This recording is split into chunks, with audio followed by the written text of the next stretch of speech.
أعوذ بالله من الشيطان الرجيم بسم الله الرحمن الرحيم اللهم صل على سيدنا ومولانا محمد وعلى آل سيدنا ومولانا محمد وأصحاب سيدنا ومولانا محمد وبارك وسلم وسلم. پروگرام علم معلم پاکستان سمیت تمام ایشیا ممالک اور پوری دنیا میں جہاں جہاں دیکھا جا رہا ہے تمامی ناظرین کو اور اسٹوڈیو میں موجود تمامی حاضرین کو محمد جاز بشیر کی طرف سے نہایت خلوص تدبر چاہتوں پر السلام علیکم ورحمۃ اللہ وبرکاتہ.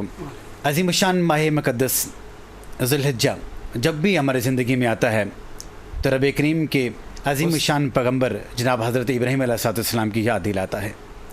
یہ ایک ایسا عظیم الشان مہینہ ہے کہ اس عظیم الشان مہینے کو جو اہمیت ملی ہے، جو اس عظیم الشان مہینے کو جو فضیلت ملی ہے وہ حج کی وجہ سے ملی ہے اور ساتھ ساتھ قربانی کی وجہ سے ملی ہے کہ مسلمان پوری دنیا میں جہاں بھی ہوتے ہیں رب کریم ان کو یہ استطاعت عطا فرماتا ہے کہ رب کریم کے گھر کا دیدار کرنے کے لیے حرم پاک میں وہ لوگ جمع ہوتے ہیں اور ایک ہی صدا لبیک اللہم لبیک اللہم لبیک. ایک انسان اپنے رب کو، رب کریم کی محبوبیت کو پکارتا ہے. اللہم لبیک کا مطلب یہ ہوتا ہے کہ رب اے میرے پالنے والے، اے میرے پالنہار، میں حاضر ہوا. اور جب انسان اس عظیم الشان فریضہ حج ادا کرتا ہے تو فریضہ حج ادا کرنے میں انسان کو اللہ تبارک و تعالی بے شمار قسم کے انعامات عطا فرماتے ہیں. پہلا انعام یہ ہوتا ہے کہ جب انسان ایک مقبول حج کر کے وہاں سے نکلتا ہے گویا وہ دنیا میں آج ہی اس نے جنم لیا ہے. رب کریم اس کے تمام گزشتہ گناہوں کو ایسے دھلا کے رکھ دیتا ہے. پھر جب حج کے بعد جب انسان قربانی کرتا ہے تو قربانی کیا ہے؟ یہ وہ زبردست قسم کے عوامل ہیں، یہ وہ محبتوں کا، یہ وہ زبردست قسم کی وہ چاہتوں کا مجموعہ ہے کہ جو جناب حضرت ابراہیم علیہ السلام نے ادا کیا ہے اور اللہ تبارک و تعالیٰ نے تا صبح قیامت تک اس عظیم الشان قربانی کو جاری اور ساری رکھا ہے اور اپنے محبوب کی اس سنت کو ہمیشہ کے لیے عبادت کا ذریعہ بنایا ہے. اب جب ہم عبادت کی بات کرتے ہیں، جب ہم حج کی بات کرتے ہیں تو مختلف قسم کی یہاں پہ سوالات ہمارے اس زندگی میں اٹھتے ہیں، آتے ہیں کہ بھئی عبادت کیا عبادت ہے اور کس طرح سے کون سی عبادت کی جائے. تو آج کے اسی پروگرام میں بات چیت کرنے کے لیے کہ قربانی ہے کیا، حج ہے کیا، اور جو عظیم الشان ماہ مقدس ذی الحجہ ہے اس کی فضیلت کیا ہے، تو ہمارے اس آج کے پروگرام میں جو علماء کرام، مفتیان کرام جو تشریف فرمائے ہیں، سب سے پہلے ان کا تعارف کراتا چلیں. ہمارے ساتھ جناب مشہور معروف مذہبی اسکالر مفتی پاکستان جناب حضرت علامہ مفتی تنویر احمد اوان صاحب، محتمیم مدرسہ المسلم اسلام آباد سے تشریف لائے ہیں. السلام علیکم ورحمۃ اللہ وبرکاتہ. مزاج گرامی، ہم آپ کو خوش آمدید کہتے ہیں مفتی صاحب، بہت بہت شکریہ. اور ان کے ساتھ تشریف فرمائے ہیں جناب حضرت علامہ جناب حافظ نذیر احمد ضیائی صاحب، محتمیم مدرسہ غوثیہ ضیاء العلوم. السلام علیکم ورحمۃ اللہ وبرکاتہ. مزاج گرامی، اللہ کریم خوشیاں عطا فرمائیں. اور ان کے ساتھ تشریف فرمائے ہیں جناب ملک پاکستان کے مشہور معروف سرحان مصطفیٰ صلی اللہ علیہ وسلم میری مراد جناب اشتیاق احمد قادری صاحب. السلام علیکم ورحمۃ اللہ. وعلیکم السلام. مزاج گرامی، الحمدللہ جاز، اللہ کریم خوشیاں عطا فرمائے. الحمدللہ. آپ مفتی صاحب کی طرف بڑھیں گے اور جاننا چاہیں گے کہ عشرہ ذی الحج کے بارے میں قرآن اور حدیث کیا بیان کرتے ہیں اور اس کی قرآن اور حدیث کی روشنی میں اس کی اہمیت کیا ہے، ہمارا سننے والوں کی نظر کیجیے. بسم اللہ الرحمن الرحیم. سب سے پہلے پروفیسر صاحب آپ کا بہت شکریہ، آپ کی انتظامیہ کا. بنیادی طور پر اللہ کریم نے انسان کی جو زندگی ہے یہ اللہ کی طرف سے ایک ودیعت ہے، انعام ہے، اور انسان ایک خاص وقت کے لیے اس دنیا میں آیا ہے. تو اللہ کریم نے انسان کی زندگی میں چند مواقع، ایام اور اسی طرح مہینے، جیسے کہ رمضان المبارک ہے، اسی طرح عشرہ ذی الحجہ ہے، عاشوراء کا دن ہے، یہ انسان کے لیے ایک تجدید عہد کے دن ہوتے ہیں. دوبارہ سے اپنی اعمال کو ایک دفعہ ان پہ نظر ڈالتے ہوئے اللہ کریم کی طرف متوجہ ہونے کی یہ گھڑیاں ہوتی ہیں. عشرہ ذی الحجہ قرآن پاک میں سورہ فجر میں ارشاد فرمایا، اعوذ باللہ من الشیطان الرجیم، بسم اللہ الرحمن الرحیم، والفجر ولیال عشر والشفع والوتر. قسم ہے فجر کے وقت کی، اور اس فجر سے کے وقت سے مراد 10 ذی الحجہ کا دن ہے، جب صبح طلوع ہوتی ہے اور اس کے بعد مسلمان قربانی ادا کرتے ہیں. ولیال عشر، اور 10 راتیں، اور 10 راتوں سے مراد جمہور مفسرین کے نزدیک یہ ذی الحجہ کے پہلی 10 دن ہیں، 10 راتیں ہیں. والشفع والوتر، اور 9 ذی الحجہ یوم العرفہ اور یوم النحر اس سے مراد ہیں. گویا کہ اللہ کریم نے سورۃ الفجر کے اندر تفصیلاً اس کو ارشاد فرمایا، اور عشرہ ذی الحجہ کے بارے میں نبی کریم صلی اللہ علیہ وسلم کے ارشادات مبارکہ وہ واضح ہیں. آپ علیہ السلام نے ارشاد فرمایا کہ اللہ کریم نے دنوں میں سے جو عشرہ ذی الحجہ ہے، اس جیسے دن اللہ کریم اور ان میں جو اعمال ہوتے ہیں وہ اللہ کریم کو بہت زیادہ پسند ہے اور محبوب ہے. اور ان میں ارشاد فرمایا کہ جو دن میں روزہ رکھے گا اس کو 1 سال کے برابر روزے رکھنے کا ثواب ملے گا. سبحان اللہ. اور اس کی راتوں میں جو قیام کرے گا اس کو ایسا ہی ثواب ملے گا جیسے شب قدر میں قیام کیا جاتا ہے. اور یوم النحر کے بارے میں ارشاد فرمایا، یوم العرفہ کے بارے میں ارشاد فرمایا کہ اس دن کا روزہ جو رکھے گا امید یہ ہے اللہ کریم اس کے 1 سال پہلے کے گناہ معاف فرما دے اور 1 سال کے بعد کے گناہ معاف. سبحان اللہ. وہ ہے کہ یہ عشرہ اتنا قابل قدر ہے کہ اس میں جو عمل انسان نیک عمل کرتا ہے وہ اللہ کریم کو بہت زیادہ پسند ہوتا ہے. تو یہ ایک اس کے دن اور رات وہ ہمارے لیے پیغام ہے، وہ ہمارے لیے ایک موقع ہے. اللہ نے جو ہمیں یہ ودیت کیا کہ اس میں ہم دوبارہ سے رمضان المبارک کے بعد ایک جو وقت گزرا اس میں دوبارہ سے ہم دیکھ لیں کہ ہمارے اعمال میں جو کمی آئی ہے، ہماری نماز کے اندر، ہمارے روزے کے اندر، ہماری تسبیحات کے اندر، ہم دوبارہ سے اس طرف متوجہ ہو جائیں کہ اللہ کی رحمتیں موسلا دھار بارش کی طرح برس رہی ہے. تو اس کی بہت زیادہ فضیلت ہے کہ انہی دنوں میں یوم عرفہ ہے. سارے مسلمان پوری دنیا سے عشاق وہ ایک لباس میں وہ عرفہ میں جمع ہوتے ہیں اور وہاں پہ لبیک اللہم لبیک لبیک لا شریک لک لبیک ان الحمد والنعمت لک والملک لا شریک لک، اس کی صدا بلند کرتے ہیں. اور 2 چادروں کے اندر سفید لباس میں محمود و ایاز ایک ہی صف میں ہیں اور وہاں پہ اللہ کے سامنے اپنی ساری زندگی کو رکھ کے اللہ سے گناہوں کی معافی مانگ رہے ہوتے ہیں. اور اسی عشرہ میں یوم النحر ہے، قربانی کا دن ہے کہ جب مسلمان اپنے محبوب، اپنے خوبصورت جانوروں کو جن کو یہ پسند کرتے ہیں ان کو چن چن کے اللہ کے راستے میں پیش کر رہے ہوتے ہیں، اللہ کی راہ میں ان کا خون بہا رہے ہوتے ہیں. اور اس کے بارے میں ارشاد فرمایا کہ یہ جو خلوص ہے مسلمانوں کا، لن ینال اللہ لحومها ولا دماؤها ولکن ینالہ التقوی منکم، یہ جو مسلمانوں کا تقوی اور خلوص ہے یہ اللہ کو بڑا قابل قدر ہوتا ہے. کہ آپ صلی اللہ علیہ وسلم نے ارشاد فرمایا کہ یہ جو قربانی کے جانور کے گلے پہ چھری پھرتی ہے اور اس کا خون زمین پر گرنے کے ساتھ ہی اللہ کریم قربانی کرنے والے کے تمام گناہوں کو معاف کر دیتے ہیں اور ہر بال کے بدلے اللہ اجر و ثواب دیتے ہیں. تو انہی دنوں میں ایام تشریق بھی ہیں کہ اس میں صبح و شام مسلمان اللہ اکبر لا الہ الا اللہ اللہ اکبر وللہ الحمد، کہ آپ علیہ السلام فرمایا کہ یہ وہ دن ہے جس میں اللہ کی تسبیح بیان کرنی ہے، اللہ کی تکبیر بیان کرنی ہے، اللہ تعالیٰ کی تحلیل یعنی لا الہ الا اللہ ان کا ورد کرنا ہے.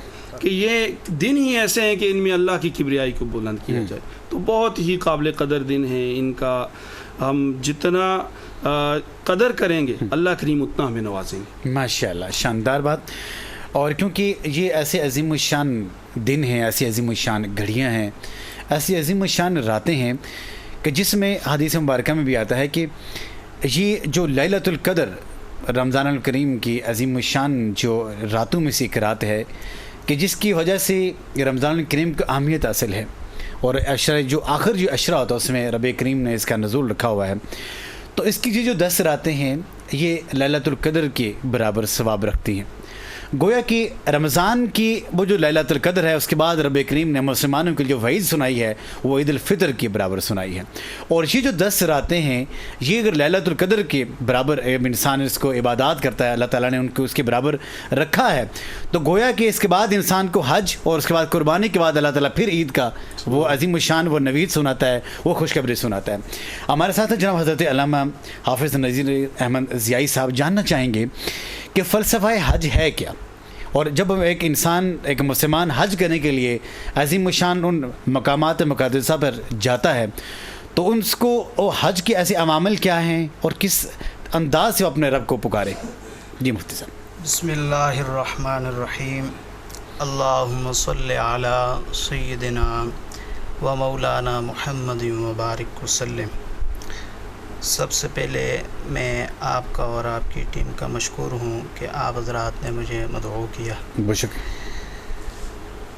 حج یہ اللہ کی نعمتوں میں سے ایک بہت بڑی عظیم نعمت ہے، بے شک جہاں پر اللہ رب ذوالجلال کے حقوق میں سے نماز ہے، روزہ ہے، زکوٰۃ ہے، انہی حقوق میں سے ایک اللہ کی طرف سے حج بھی ہے۔ بسم اللہ۔ اور اللہ رب ذوالجلال نے، خالق کائنات نے، مالک ارض و سما نے حج کو فرض کیا، فرمایا وَلِلَّهِ الْحِجُّ الْبَيْتِ مَنِ اسْتَطَاعَ إِلَيْهِ سَبِيلًا، کہ جو استطاعت رکھتا ہے اس کے لیے اللہ رب ذوالجلال نے حج کا فریضہ لازم قرار دے دیا۔ بے شک جیسا کہ میں اپنے تمام سامعین سے یہ کہنا چاہوں گا کہ حج ایک ایسی عبادت ہے، اب نماز ہم پڑھتے ہیں نا، تو نماز بھی ایک اللہ کی عبادت ہے، لیکن یہ جسمانی ہے، اس میں ہمارا جسم جو ہے حرکت کرتا ہے۔ آگے ہم زکوٰۃ دیتے ہیں تو اس کا اعتبار مالی عبادات کے ساتھ ہے۔ اب جو حج ہے، حج ایک اللہ رب ذوالجلال کی طرف سے اس کے اندر دونوں چیزیں مقید ہیں، یعنی اس کے اندر جو جسمانی جو قوت ہے وہ بھی اس کے اندر مقید ہے، بے شک، اور مالی قوت بھی اس کے اندر مقید ہے، ماشاء اللہ مجموعہ ہے عبادات، دونوں اس کے اندر جو ہے مجتمع ہیں۔ تو اس بات سے پتہ چلا کہ حج جو حجاج اکرام جب جاتے ہیں حج کرنے کے لیے، تو حدیث پاک کا مفہوم ہے کہ جیسے ہی وہ کعبۃ اللہ کو اپنی جو ہے پہلی نگاہ سے دیکھتے ہیں، اللہ رب ذوالجلال ان کو اس طرح منزہ فرما دیتا ہے، اس طرح گناہوں سے مبرہ فرما دیتا ہے، گویا کہ کبھی زندگی میں انہوں نے گناہ کیا ہے۔ اللہ سبحان اللہ، ماشاء اللہ۔ محدثین فرماتے ہیں کہ وہ ایسا ہے گویا کہ ماں نے اسے آج ہی جنا ہے۔ ماشاء اللہ ماشاء اللہ تو ماشاء اللہ۔ عزیزان محترم، حج ایک اللہ رب ذوالجلال کی طرف سے ہمارے لیے بہت بڑا جو ہے فریضہ بھی ہے اور بخشش کا ذریعہ بھی ہے، اور جو لوگ استطاعت رکھتے ہیں ان پر حج کرنا فرض ہے۔ یہ ایک میں بات بتا دوں کہ حج کرنا زندگی میں ایک مرتبہ فرض ہے، اگر کوئی بار بار کرتا ہے تو اس کو اجر ضرور ملے گا، لیکن فرض اگر حج کی یہاں پہ ہم لوگ اگر بات کرتے ہیں تو اللہ تبارک و تعالیٰ کے حبیب صلی اللہ علیہ وسلم کا اپنے امت سے اس قدر پیار تھا کہ جب اللہ تبارک و تعالیٰ نے یہ خوشخبری سنائی کہ فرض عبادات تو ہیں ہی ہیں، لیکن فرض صرف ان کے لیے فرض ہے جو استطاعت رکھتے ہیں، اور وہ بھی زندگی میں ایک بار اگر انسان اگر یہ فرض ادا کرے گا تو اللہ تبارک و تعالیٰ اس کا یہ جو نذرانہ ہے، یہ جو عبادت ہے، اس کو اپنے دربار میں قبول فرمائے گا۔ مفتی صاحب کو بڑھیں گے، جاننا چاہیں گے کہ حج کے بعد جب ہم قربانی کر رہے ہوتے ہیں تو قربانی کے لیے بھی ظاہر سی بات ہے کچھ ایسی شرائط ہوتی ہیں، تو قربانی کے بارے میں مختلف قسم کے اعتراضات بھی ہوتے ہیں، لیکن اصل فلسفہ قربانی کا ہے کیا مفتی صاحب؟ عید الاضحیٰ کے موقع پر جی اللہ کے حکم سے اور حضرت ابراہیم علیہ السلام کی سنت کو زندہ کرتے ہوئے مسلمانان عالم جانوروں کو ذبح کرتے ہیں۔ سب سے پہلے یہ بات سمجھ لیں کہ یہ جو قربانی ہے، یہ قربانی ساری امتوں پر رہی۔ وَلِكُلِّ أُمَّةٍ جَعَلْنَا مَنْسَكًا لِيَذْكُرُوا اسْمَ اللَّهِ عَلَى مَا رَزَقَهُم مِّن بَهِيمَةِ الْأَنْعَامِ، کہ اللہ تعالیٰ نے ہر امت کے لیے قربانی رکھی، اور یہ اللہ کی یاد کے لیے کہ اللہ کا نام بلند ہو، اللہ کی کبریائی بلند ہو۔ ان کی نوعیتیں مختلف ہوتی تھیں۔ جب یہاں پہ حضرت ابراہیم علیہ السلام نے خواب دیکھا اور اس میں یہ دیکھا کہ وہ اپنے بیٹے کو ذبح کر رہے ہیں، اور جا کے اپنے بیٹے سے کہا انی ارا فی المنام انی اذبحک فانظر ماذا تری، کہ میں یہ دیکھ رہا ہوں بیٹے کہ میں آپ کو ذبح کر رہا ہوں، فانظر ماذا تری، آپ کی اس حوالے سے کیا رائے ہے؟ تو انہوں نے کہا افعل، آپ کر دیجئے میرے ابا جان۔ اور پھر ابراہیم علیہ السلام نے وہ منظر قائم کیا کہ جسے آج تک نہ اس سے پہلے نہ اس کے بعد اس چشم فلک نے دیکھا ہے، کہ اپنے بیٹے کو لٹایا اور اللہ کا حکم پورا کرنے کے لیے اس کے گلے پر چھری پھیر رہے، لیکن اللہ کا حکم یہاں پہ ہے کہ چھری نے کاٹنا نہیں ہے۔ اور پھر اس حکم کو پورا کرنے کے لیے جنت سے جانور لایا گیا اور اس کو ذبح کیا گیا۔ اس یادگار کو پھر امت محمدیہ میں زندہ رکھا، اور نبی کریم صلی اللہ علیہ وسلم نے اپنی ساری زندگی، آپ علیہ السلام نے ہجرت جب فرمائی اس کے بعد ہر سال آپ علیہ السلام نے قربانی فرمائی، اور آخری حج کے موقع پر، حجۃ الوداع کے موقع پر، نبی کریم صلی اللہ علیہ وسلم نے یوم النحر کو 100 اونٹوں کی قربانی دی۔ اللہ سبحان اللہ، اور 63 اونٹ نبی کریم صلی اللہ علیہ وسلم نے اپنے ہاتھوں سے ذبح کی۔ سبحان اللہ سبحان اللہ۔ آپ یہ اندازہ لگا لیجئے کہ آپ علیہ السلام نے وہ کیا جذبہ تھا اور کس جذبے کے تحت 63 اونٹ خود ذبح کی۔ ہم ایک جانور ذبح بڑی مشکل سے ذبح کرتے ہیں، اور باقی جو تھے بس علی رضی اللہ تعالیٰ نے نہر فرمایا۔ سبحان اللہ۔ اور اتنی اہمیت کہ نبی کریم صلی اللہ علیہ وسلم نے ارشاد فرمایا جو استطاعت رکھتا ہے اور وہ قربانی نہیں کرتا تو وہ ہمارے عیدگاہ کی طرف نہ آئے۔ اللہ اللہ، کیسی یعنی تاکید ہے کہ جو قربانی کی استطاعت رکھتا ہے اور نہیں کرتا تو وہ ہماری عیدگاہ کی طرف نہ آئے۔ ظاہر، اور اسے ہی اس آیت پہ ارشاد فرمایا ان صلاتی و نسکی و محیای و مماتی للہ رب العالمین، کہ میرا نماز پڑھنا، میری قربانی، میرا زندہ رہنا، میرا مرنا سب اللہ تعالیٰ کے لیے ہے۔ اور اس میں ہمیں یہ مشق کروائی جاتی ہے، فلسفہ قربانی جو ہے وہ یہ ہے کہ جس طرح ہم ایک جانور کو، خوبصورت جانور، اس کا انتخاب کرتے ہیں، اس کو پسند کرتے ہیں، اس کو لاتے ہیں، اس سے مانوس ہوتے ہیں، وہ ہم سے مانوس ہو جاتے ہیں۔ پھر 10 ذی الحجہ کو ہم نماز عید پڑھنے کے بعد اللہ کا نام بلند کرتے ہوئے بسم اللہ اللہ اکبر، اور اس کے گلے پر چھری ہم پھیر دیتے ہیں۔ تو اس سے ہمیں یہ سبق ملتا ہے اور یہ ہمیں یہ درس بتایا جاتا ہے کہ جس طرح ہم نے یہ مالی طور پر ایک جانور کو لایا اور اس کو ذبح کر دی اللہ کے حکم کے لیے، اور اللہ کے ہاں یہ جو ہمارا جذبہ ہے وَلَٰكِن يَنَالُ التَّقْوَىٰ مِنكُمْ، کہ اللہ کے ہاں ہمارا یہ جو خلوص ہے یہ پیش ہو رہا ہے۔ اور پورے سال جو اللہ تعالیٰ کے احکامات ہیں، نبی کریم صلی اللہ علیہ وسلم کے طریقے ہیں، آپ صلی اللہ علیہ وسلم نے جن جن طریقوں پر صحابہ کرام کو چلایا ہے، یہ ہم نے زندہ کرنے، اس پہ ہماری جذبات کی قربانی آتی ہے تو ہم دیں گے، قربانی دیں گے۔ اس پر ہماری احساسات کی قربانی ہے، اللہ کا حکم زندہ ہو رہا ہے تو ہم نے کرنا ہے۔ ماشاءاللہ۔ اور اس کے ساتھ ساتھ یہ چیز بھی ہمارے مد نظر رہنی چاہیے کہ اللہ کے حکم کے سامنے نہ مال کی حیثیت ہے نہ جان کی حیثیت ہے، بس اللہ کا حکم قائم ہونا چاہیے۔ اور اس کے بارے میں صحابہ کرام نے نبی کریم صلی اللہ علیہ وسلم سے عرض کی کہ اللہ کے رسول یہ اضاحی کیا ہے، یہ قربانی کیا ہے؟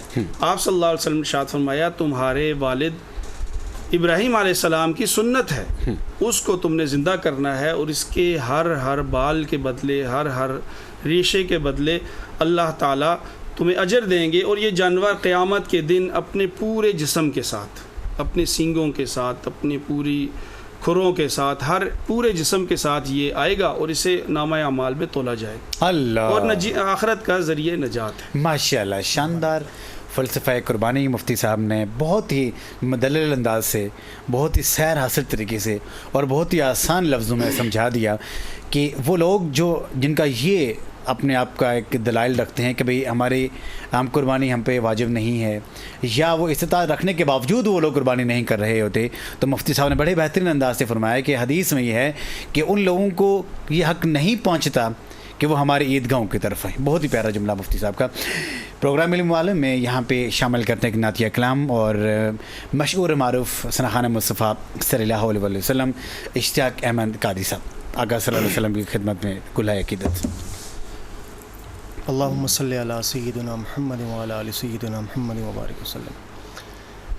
ایسا کوئی محبوب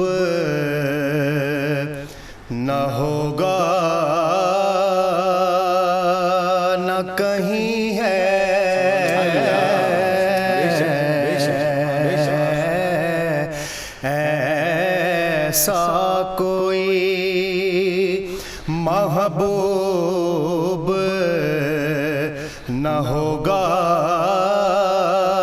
نہ کہیں ہے، ایسا کوئی محبوب نہ ہوگا نہ کہیں ہے، جو بیٹھا ہے چٹائی پہ مگر عرش نشیں ہے، جو بیٹھا ہے چٹائی پہ مگر عرش نشیں ہے، اور ملتا نہیں کیا کیا دو جہاں کو تیرے در سے، ملتا نہیں کیا کیا دو جہاں کو تیرے در سے، ایک لفظ نہیں ہے جو تیرے لب پہ نہیں ہے، ایک لفظ نہیں ہے جو تیرے لب پہ نہیں ہے، اور اجاز بھی بڑا با کمال شعر ہے، ہر ایک کو میسر کہاں اس در کی غلامی، ہر ایک کو میسر کہاں اس در کی غلامی، ارے اس در کا تو دربان بھی جبریل امی ہے، اس در کا تو دربان بھی جبریل امی ہے، اور تو چاہے تو ہر شب ہو مثال شب اسرا، تو چاہے تو ہر شب ہو مثال شب اسرا، کیونکہ تیرے لیے دو چار قدم عرش بری ہے،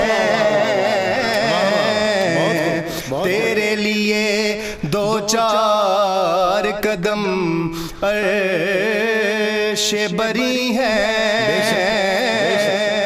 اور اے شاہ زمن اب تو زیارت کا شرف دے، اے شاہ زمن اب تو زیارت کا شرف دے، بے چین ہے آنکھیں میری بیتاب جبیں ہے، بے چین ہے آنکھیں میری بیتاب جبیں ہے، ایسا کوئی محبوب نہ ہوگا نہ کہیں ہے، جو بیٹھا ہے چٹائی پہ مگر عرش نشیں ہے. ماشاء اللہ سبحان اللہ جزاکم اللہ. اشتیاق احمد قادری صاحب نے ہمیشہ کی طرح پورا سمائی باندھ دیا. اور جب انسان نعت سن رہا ہوتا ہے تو آقا صلی اللہ علیہ وسلم کے گویا اس دربار میں حاضر ہوتا ہے, اپنے آپ کو وہاں پہ پا رہا ہوتا ہے.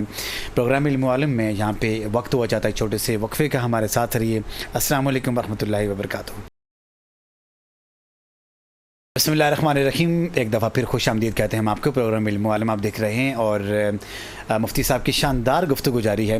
ہم بڑھیں گے جناب. ہمارے ساتھ ہیں حضرت علامہ حافظ نذیر احمد ضیائی صاحب.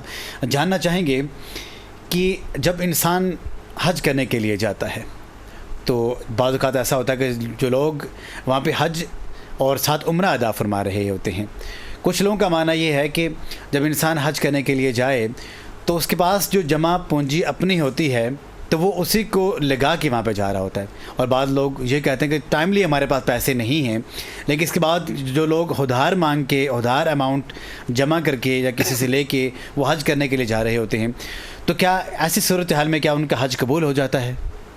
جی محمد. بسم اللہ الرحمن الرحیم. اللہم صلی علی سیدنا و مولانا محمد مبارک وسلم. جیسا کہ آپ نے ارشاد فرمایا, قرآن کریم کی جو نص ہے, نص سے جو ہمیں پتہ چلتا ہے, چونکہ ہم قرآن کے پابند ہیں, جی جی, جو قرآن نے فرما دیا, تو قرآن کریم میں یہ واضح طور پر لفظ موجود ہے کہ من استطاع, یعنی جو اس چیز کی کیا استطاعت رکھتا ہے. صحیح. ٹھیک.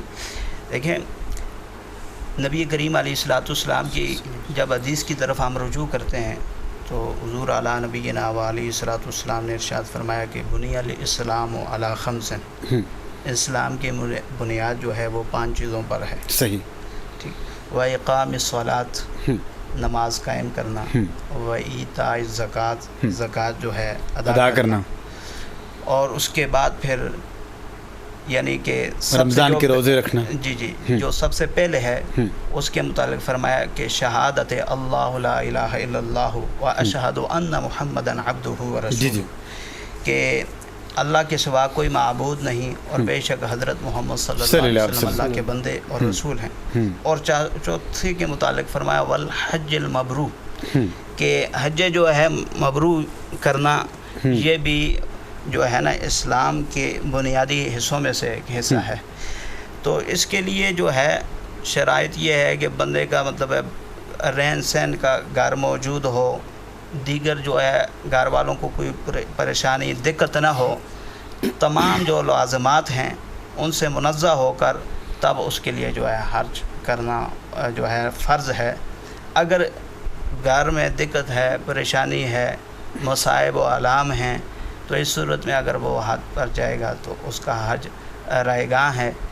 اس لیے کہ حج کا جو بنیادی طور پر جو قرآن کریم سے جو ہمیں بات ملتی ہے وہ ہے من استطاع الیہ. من استطاع. شاندار بات مفتی صاحب کی کہ اگر آپ استطاعت رکھتے ہیں, کوئی ضروری نہیں ہے اگر آپ کے پاس سے کچھ ایسے مال متاع نہیں ہے آپ حج پہ جائیں, آپ کے لیے آسانی ہے, اور جب آپ اس کو اویل کر سکتے ہیں آپ حج کر سکتے ہیں. ادروائز میں یہ سمجھتا ہوں کہ اپنے آپ کو مشکل میں ڈال کے مینس کے کسی سے ادھار لے کے آپ حج پہ نہ جائیں, یہ زیادہ بہتر ہے. ہم بڑھیں گے مفتی صاحب کی طرف, اور جناب حضرت علامہ تنویر احمد اوان صاحب ہمارے تمام سننے والوں کی رہنمائی فرمائیے کہ قربانی کرنا جو سنت نبی صلی اللہ علیہ وسلم بھی ہے, اور جناب عید کے بعد ہم لوگ قربانی بھی کر رہے ہوتے ہیں, تو بعض لوگوں کا یہ ماننا ہے کہ یہ جو قربانی ہے اس کی جگہ کو ویلفیئر کا کام کر دیا جائے, وہی جو قربانی کے پیسے کی اور لگا دیے جائیں, تو اس کی کیا حکم ہے اور اس کے بارے میں کیا کرنا چاہیے؟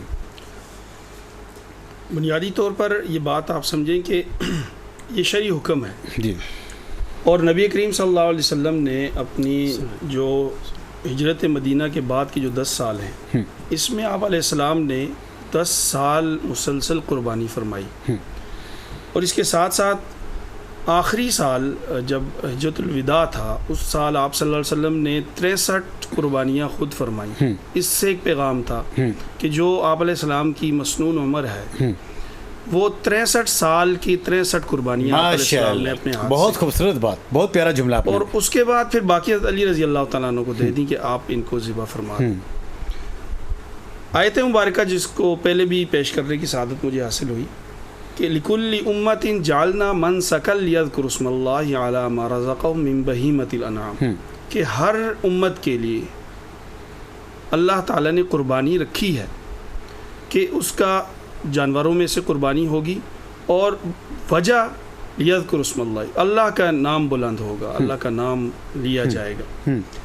اب یہاں پہ دونوں چیزیں، اللہ کا حکم، نبی کریم صلی اللہ علیہ وسلم کا عمل، اس سے ہمیں وجوب سمجھ آتا ہے.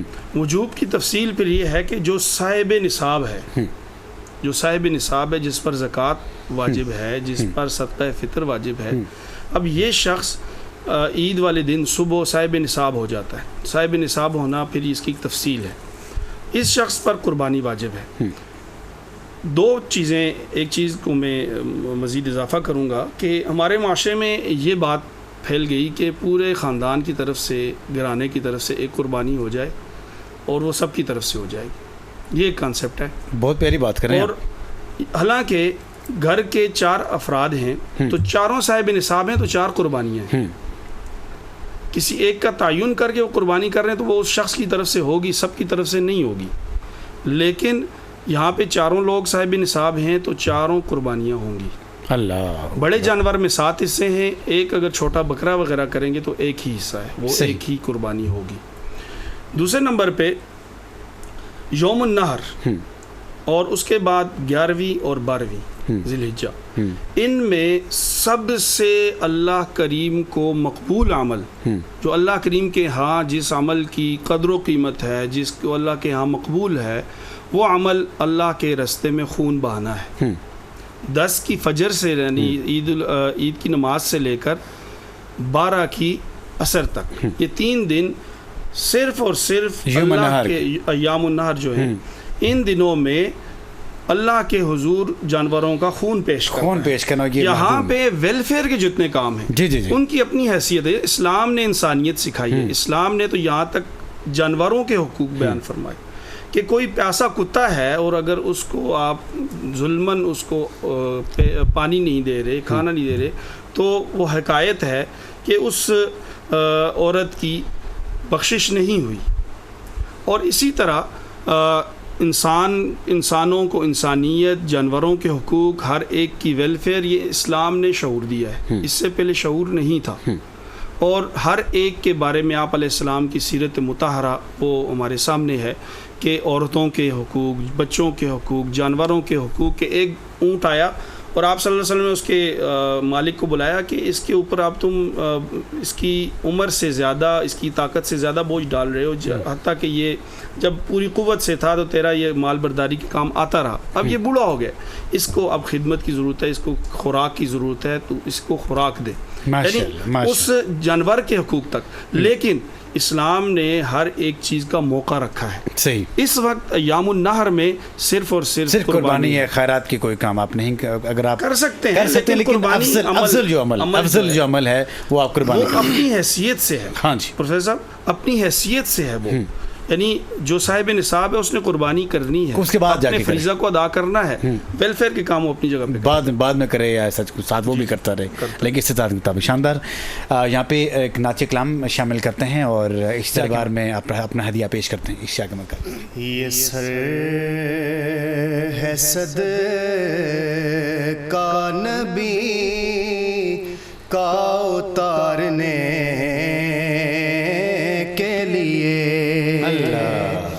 یہ سر ہے صد کا نبی کا اتارنے کے لیے، اور یہ زندگی ہے محمد پہ وارنے کے لیے، یہ زندگی ہے محمد پہ وارنے کے لیے. اور اجاز بھی جب بندہ حضور کے عشق میں زندگی گزارتا ہے تو پھر اس کا دنیا سے جب جانے کا وقت ہو رہا ہوتا ہے تو اس منظر کو شاعر نے بیان کیا ہے. حیات عشق میں ایسے گزاریے ان کے حیات عشق میں ایسے گزاریے ان کے، پھر ملے گا کیا؟ وہ خود ہی آئیں لحد میں اتارنے کے لیے، وہ خود ہی آئیں لحد میں اتارنے کے لیے، یہ زندگی ہے محمد پہ وارنے کے لیے، اور سکون نہیں ہے میسر جنہیں بتاؤ نے، سکون نہیں ہے میسر جنہیں بتاؤ نے، ارے نبی کا ذکر ہے سینوں کو ٹھارنے کے لیے، نبی کا ذکر ہے سینوں کو ٹھارنے کے لیے، اور میں اس یقین سے ان پر درود پڑھتا ہوں،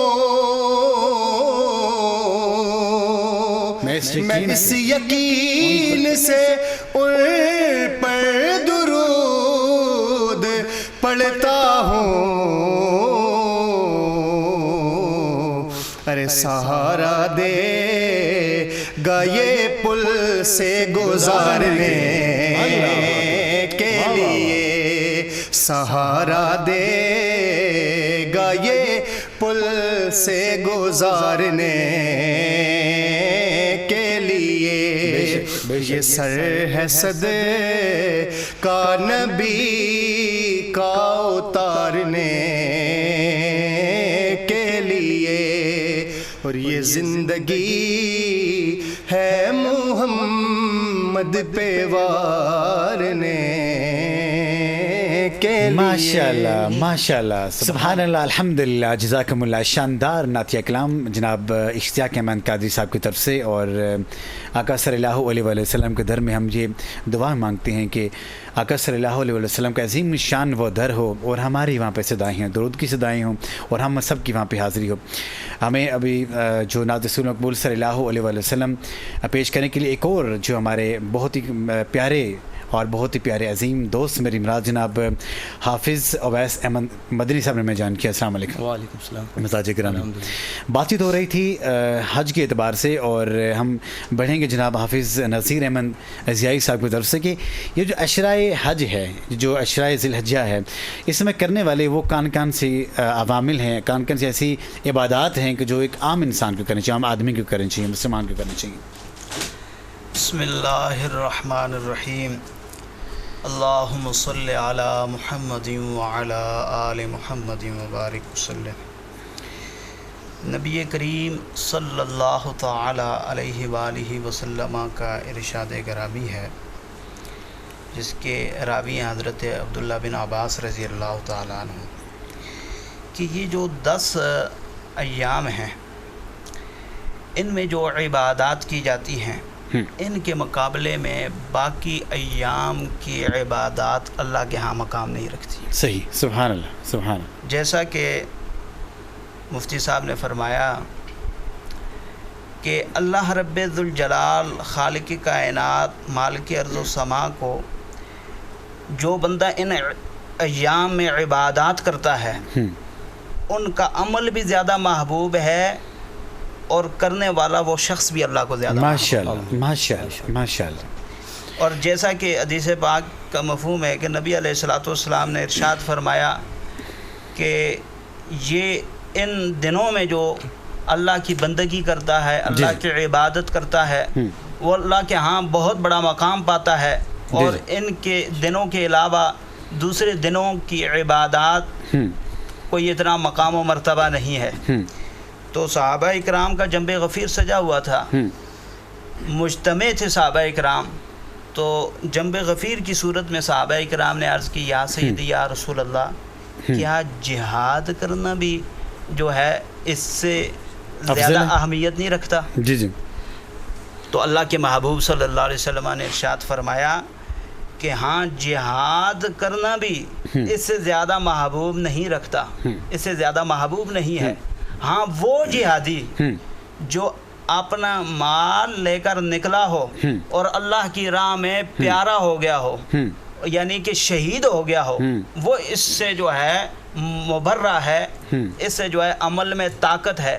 باقی اس کے علاوہ جو ہے کوئی اشخاص جو ہے عمل میں آگے نہیں ہے. شاندار بیان. اور کیونکہ مختلف قسم کے سوالات ہمارے پروگرام میں آ رہے ہوتے ہیں, جو سننے والے ہوتے ہیں, جو دیکھنے والے ہوتے ہیں, ان کی طرف سے آ رہے ہیں. مفتی صاحب, پروگرام علم و عالم میں جہاں پہ وقفہ سوالات ہیں, اور جو پہلا سوال ہے کہ کیا عورت مرد کی طرح اونچی آواز میں تلبیہ کہہ سکتی ہے؟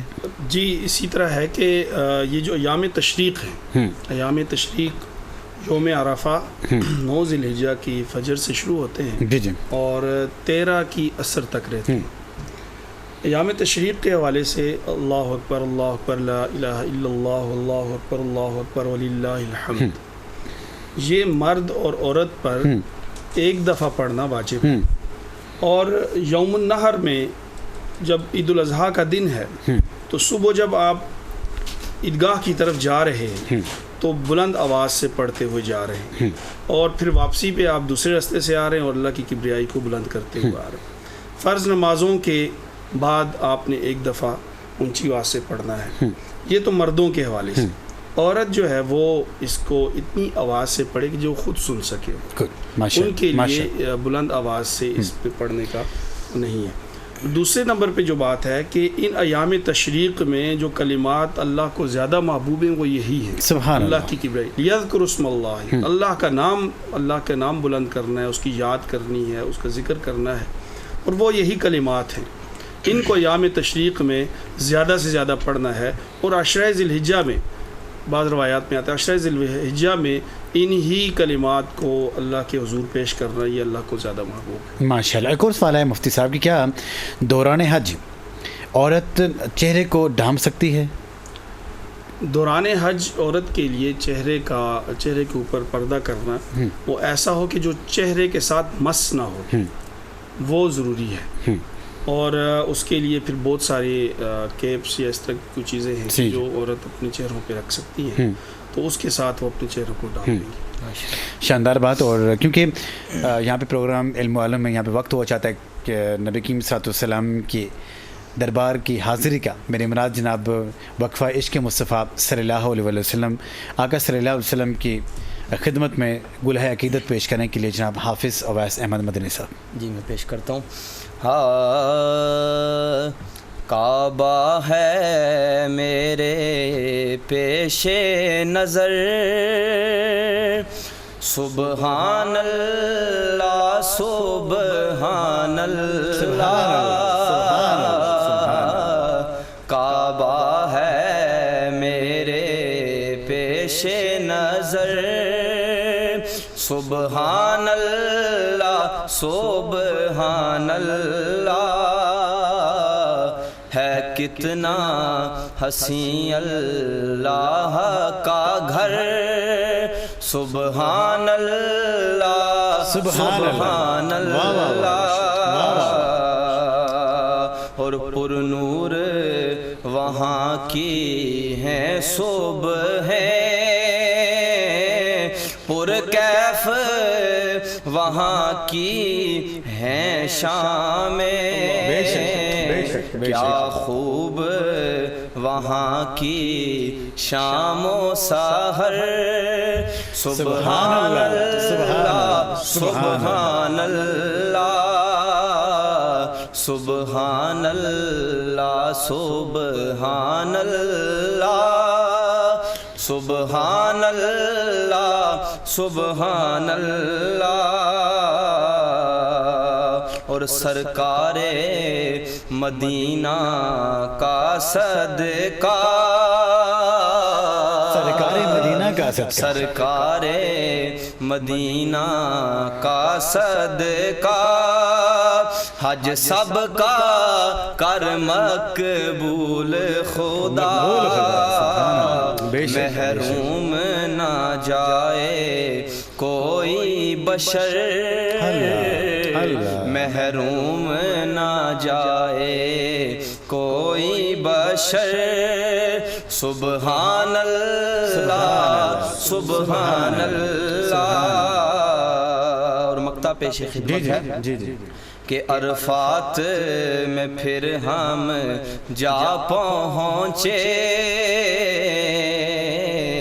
عرفات میں ہم پھر جا پہنچے، احرام بدن پر باندھے ہوئے، لبیک کا نعرہ ہے لب پر، ہاں لبیک کا نعرہ ہے لب پر، سبحان اللہ سبحان اللہ، ہے کتنا حسین اللہ کا گھر، سبحان اللہ سبحان اللہ سبحان اللہ سبحان اللہ سبحان اللہ سبحان اللہ۔ شاندار حاضری آپ نے پیش کی، اللہ تعالیٰ سے قبول منظور مقبول فرمائے۔ اور پروگرام علم عالم کا وقت ختم ہوا گیا، اور میں بہت ہی ملتمس ہوں جناب حضرت علامہ مفتی تنویر احمد آوان صاحب کا، اپنے قیمتی وقت نکالا اور یہاں پہ تشریف لائے، بہت بہت شکریہ۔ شاندار انداز سے آپ نے آج کا فلسفہ حج، فلسفہ قربانی بیان کیا، اور تمام سننے والوں کو میں یہ سمجھتا ہوں کہ کافی ایسی جو خلشیں تھیں، جو کچھ ایسے اعتراضات تھے قربانی کے اوپر، وہ بھی دور ہو چکے ہیں۔ بہت بہت شکریہ آپ کا۔ ان کے ساتھ جناب میں ملتمس ہوں حضرت علامہ جناب حافظ نذیر احمد ضیائی صاحب کا، آپ یہاں پہ تشریف لائے اور ہمیں رونق بخشی، شاندار انداز سے آپ نے اپنی حاضری پیش کی۔ اشاق احمد قادری صاحب آقا صلی اللہ علیہ وسلم کی خدمت میں شاندار گل ہائے عقیدت پیش کیا، بہت بہت شکریہ۔ اور جناب حافظ اویس احمد مدنی صاحب نے بہترین حاضری پیش کی۔